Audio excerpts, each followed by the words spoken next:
Hi, I'm Trish Jakeman. And I'm Sebastian O'Hara. Today we've got a couple of our industry partners with us and we're talking about damp and mould. We're going to talk about what's changed, what's happening in innovation and practical advice for our families. Healthy homes, healthy families.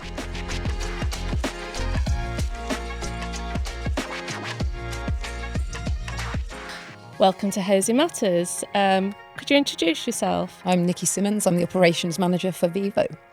And I'm Matt Smith. I'm the Project Manager for Damp and Mould for the North for Amey. Super. Well, welcome to Housing Matters, and hopefully we can have a good conversation today about damp and mould. So let's just start off. Why is damp and mould such an issue in our service family accommodation? I think there's really a million and one reasons why. I mean, some of the issues, some of the housing stock, and obviously a lot of these are historic.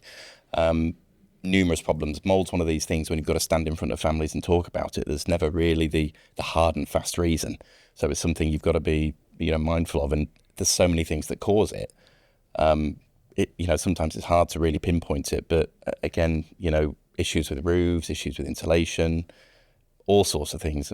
Even to everybody has busy lives, pets, all those things sort of contribute to it.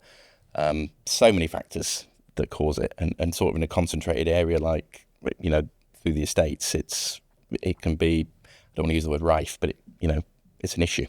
Yeah, and it can be as a result of just day-to-day repairs that are required. Like if you've got a leak and you haven't noticed it, that can cause mould as well.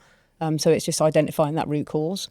Yeah. How much of a challenge is the variation in the stock? So we know that we've got lots of houses across the country in lots of different environments. Does the variation in those properties, does that have a big impact on that, do you think? Yes, I think in certain areas you can definitely identify why you have more instances of damp mould. For example, where you've got old Finlock gutters that are failing, and probably coastal areas seem to be worse as well. So whether the environment has an impact as well.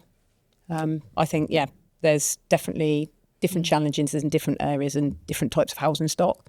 Even sides of the street makes a difference. On if it's the warmer side of the street, you tend to find the problems are less. Certainly through ingress into the walls and things. It's there's something that we're looking at the moment. It's there's a million factors for it. And I was really interested then when we were talking about like size of family, and I've got 3 children and a dog. So I hadn't picked up about pets. So how is it that pets have a sort of impact into the damp and mould? Well, I mean, panting dogs, houses with a lot of dogs, panting dogs generates a lot more humidity and moisture into the air. Tropical fish tanks, things like that. Guinea pigs, rabbits, anything that's kept in the house can generate high levels of heat and hence more moisture, humidity into the air. Well, that's really interesting, isn't it? It certainly makes me think, because I've definitely got an ageing house, and I've got 3 children that seem to get through football kits and all of those good things. So washing's just constant thing, and it's always a thing for me to think about, like that sort of damp washing and sort of using your radiators or your sort of banisters and things like that, and being a bit careful with it.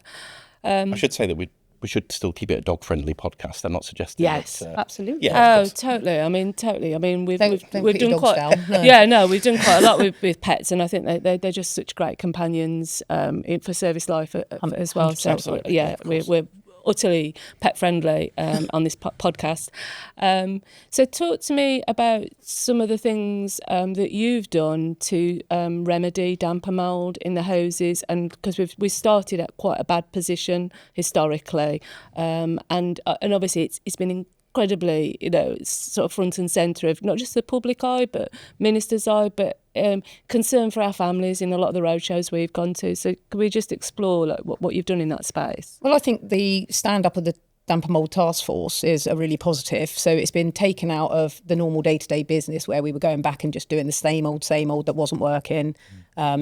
And we've identified sort of packages of work. So we started off with some very extensive packages of work, in addition to like the wash and treat, which have been really, really successful, which you can see from the current status of the sort of severity levels that we're getting now. So we get maybe more volume but lower levels. So it's proving that the things that we've done historically, i.e. topping up loft insulation, putting upgraded fans, resealing doors and windows, touching up decorations, the wash and treat, is all had a really positive impact. And it's demonstrated in the level of what we need to do now is slightly less. Obviously, there's still a need for capital works, but in some circumstances. But I think generally it's been really successful, and taking it and sitting it on its own and standing up a task force and a group of people that deal with damp and mould and nothing else, I think has been really positive. Yeah, I agree. I think just to mirror that, I think when you go back to the likes maybe 2022, 2023, before the stand-up of the task force, I don't think the focus was on it, but I don't think at that point it was, in the public eye as much. But I think once you start to get into the work and you saw, what the issues were, and again, I think we're at a place now where we've, I'd say, gone through a lot of the backlog properties that we had that have been built up. And I think we're in this point now where the reaction time is so much quicker. I think it gives the families the confidence and that we care what's going on and we'll react to it in the quickest time possible. And I think that's a message that I think has proven, that hopefully has been heard. I think the impact of families living in properties with damp and mould is huge. I've seen issues of it, and then issues we've solved, and the impact that has on the families and the experience they have in our homes is massive. I think it's really interesting to me that the approach we're taking at the moment isn't just so much solving it, and as you talked about the wash and the treat, but it's actually trying to unpack the root cause.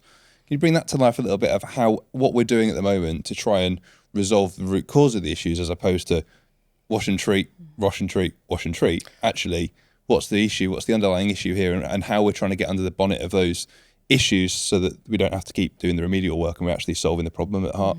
I mean, we continually change the packages and the way we work to make sure that, it's more encompassing when we're in the properties, to, minimise our visits, to make sure that we put proactive measures in place to prevent the issue going forward. I mean, everybody will know top-ups of loft insulation, humidistat fans, things like that to take the humidity out of the air.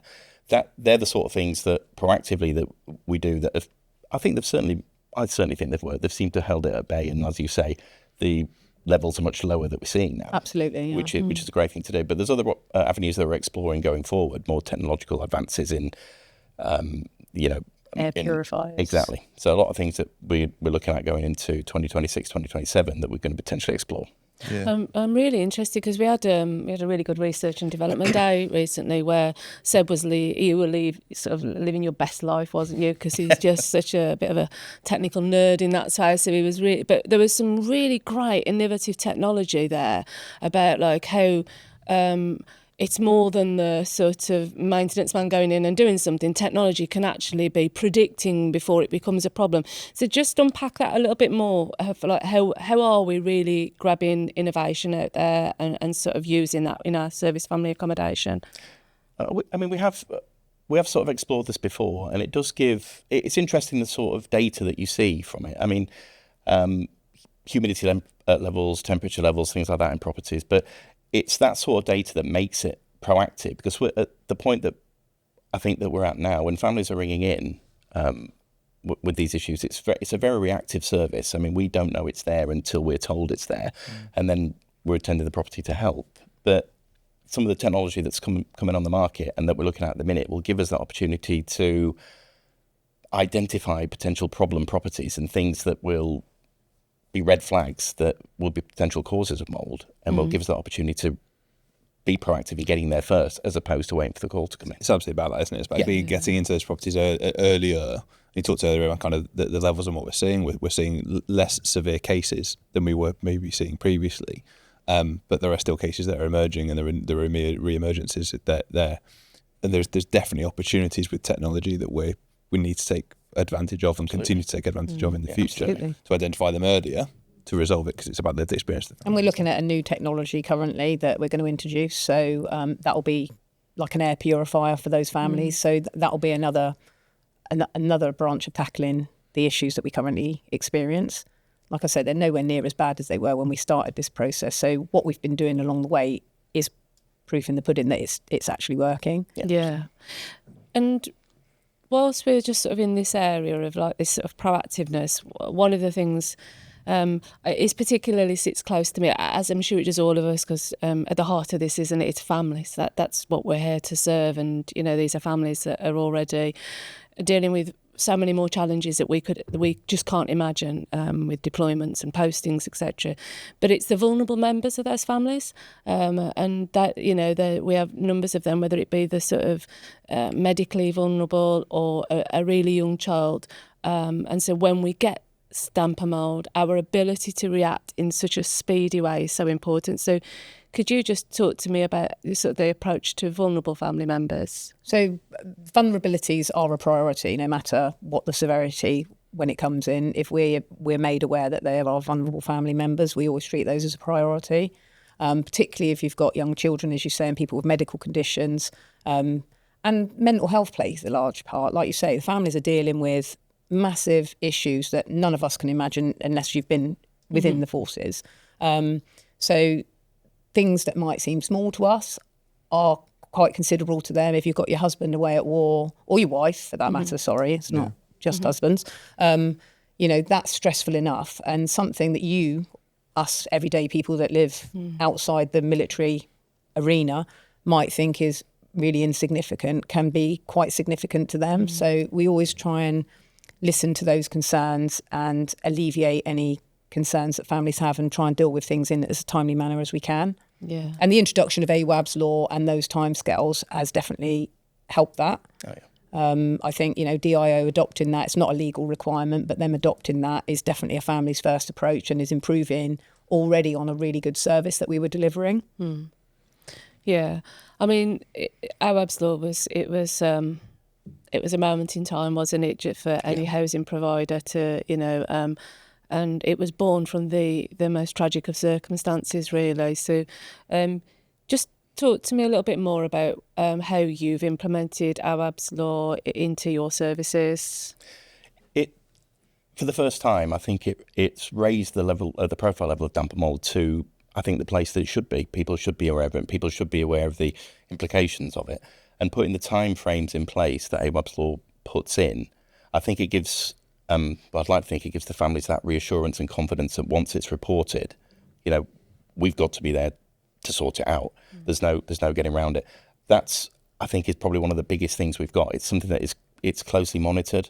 One thing I think is a really big positive in the time that's, and I'm sure it's the same for yourself, Nikki, as well, that the level of, I don't like to use the word complaints on something like this, but are so minimal at the minute, because it's something that we're getting out to in good time frames, delivering a good service when we're in there, and it makes, we're accountable for the work that takes place in the property. And are you getting that feedback from the families? Have you noticed a difference since the introduction of the ARBS legislation and the approach that's being taken? Have you noticed the difference in the feedback you're getting, other than the reduction in necessary damper mould dedicated complaints? Have you been getting, is there a difference there that you've noticed? Yeah, I think so. I think it's more positive. Yeah, definitely. I think the attitude towards operatives in the home and everything else when it comes to it, I think that's taken a really big turn in the positive outlook. And have you seen a change in behaviour with the families as well?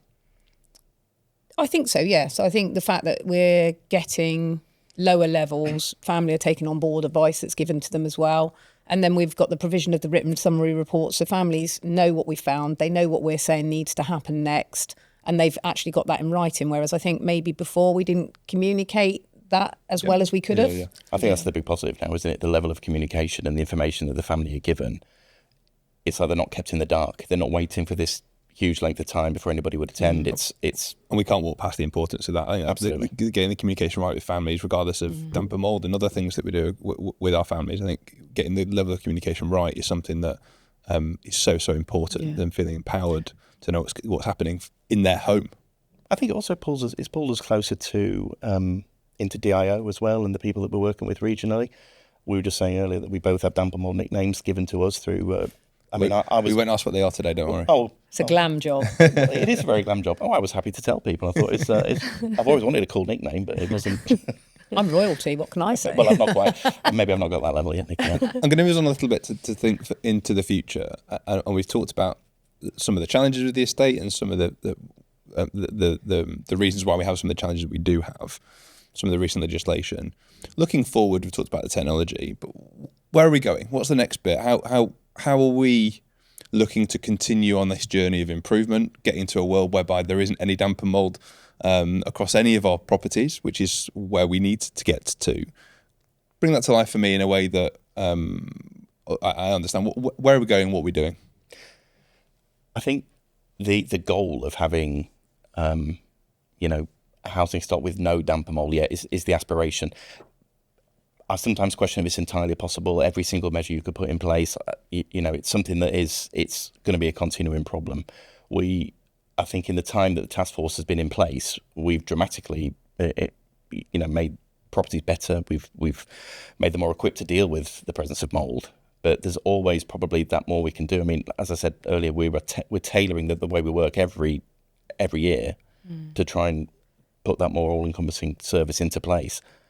I think that with the introduction of the housing strategy and all the money that's being invested, 9 out of 10 homes are going to be refurbished. That can only be a positive, and that will have a huge impact as well. So the investment that's being made across the estates, I think will also aid what we're doing. So it kind of goes hand in hand, really. Using some of that data and that technology that we've talked about already to help inform our decision making as to what we do and where we do it. Yeah, absolutely. Yeah. What do you think of this? Because I'm one of these people that you're sort of always on this growth journey. It's a bit like me and Seb. This is a journey of we'll get better on podcasting as we go. But you're sort of on this journey, and we know like long term it's about investment and implementing the housing strategy. But there's very probably small changes that we were able to make and improve. And I'm just interested, what are the things that you think we could do today to make it better for families? Is there better communications? Is there, can we be more agile in the service? How much sharper could we get today with what we've got? I think a lot of the early feedback that you used to get, for me, it was communication, that the families didn't feel they were communicated with enough. And that's something that we had to address straight away, make immediate routes to resolving that. So, and again, as Nikki alluded to earlier, with AWAB's law coming in, the families get appointments within a very short amount of time. They get a letter after that appointment has taken place, so they know what we've done and what we're planning to do going forward. And I think it's that keeping them in the loop. It has been one of the big things. And I think that has to continue, because as soon as that starts to drop, I think the families then don't feel listened to or they're being taken seriously. And I think this reinforces the message that we're trying to give, the constant communication that, we are listening and we do care. And are we there now? Or do you think there's still more work we can do and need to do? I think pulling that thread a little bit longer. My take is I think there's still a bit more we can do. Yeah, I think in terms of the bigger picture, actually advertising all the good things that we're doing to the wider audience from maybe a DIO perspective could be more encouraging and actually tell people what we're doing. I don't think we've sung about it enough in terms of it. Those people that are dealing with damp and mould know, but they only know because they've got an issue. I think advertising, the stand up of the Taskforce across telling everybody what we're doing is probably a room for improvement. And so that people understand the expectation, what's changed from what we've done previously. The introduction of AWAB's law, those timescales, the expectation of the written summary, all that kind of really, really good positive news. We probably don't sing about enough. I think you're right, and I think it's important, isn't it, that that we keep doing. That it's what do you need to do? Communication.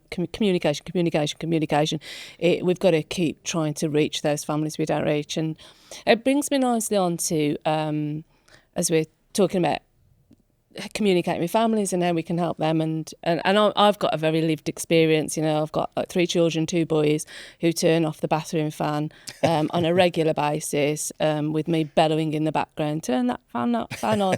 But then equally I close a window, my husband opens a window, you sort of, healthy homes is a really important thing, isn't it? And I think it's a sort of new thing as well with damp and mould that we're moving into, understanding actually the most smallest of things make the biggest of differences.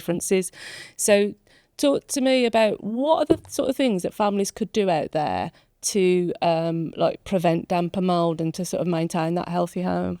So as you say, I think making sure your fans are switched on, making sure they work. If they're not working, make sure you report any issues you have, that you open your windows on a regular basis, that you've got, if you've got trickle vents, open your trickle vents. If you're cooking, make sure you've got the fans on. It sounds really basic. Open your curtains every day, all those sort of basic things, and what we call burp your house.